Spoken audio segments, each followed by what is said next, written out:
আমি ভারতবর্ষের বাইরে যখন লন্ডনে মুখ্যমন্ত্রী মমতা বন্দ্যোপাধ্যায় বক্তব্য রাখছেন তখন তিনি কিন্তু ব্যক্তিগত কোনো মমতা ব্যানার্জি নন। তিনি একজন ভারতবর্ষের মা, ভারতবর্ষের একজন প্রতিনিধি এবং সবচেয়ে বড় কথা হচ্ছেন তিনি বাঙালির প্রতিনিধি এবং তিনি আমাদের জননেত্রী। সুতরাং তিনি যে বক্তব্যটা ওখানে রাখছিলেন সেই বক্তব্যর পক্ষে বিপক্ষে অনেক যুক্তি তর্ক থাকবে, এটাই স্বাভাবিক।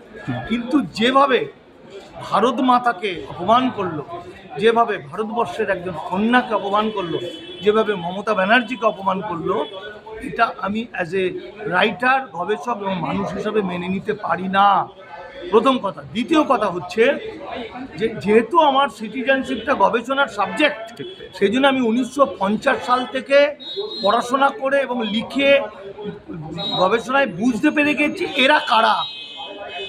বাংলা ভাগ না হলে আজকে বাংলা শেষ।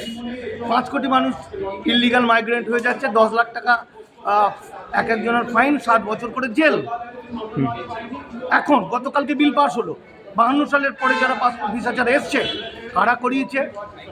সিপিএম এর অন্যতম, তখন ছিল সিপিআই, জ্যোতি বসু তার অন্যতম। কারণ কংগ্রেসের মধ্যে ব্রাহ্মণ্যবাদীরা ছিল, আবার বাম আমলেও তারা ছিল।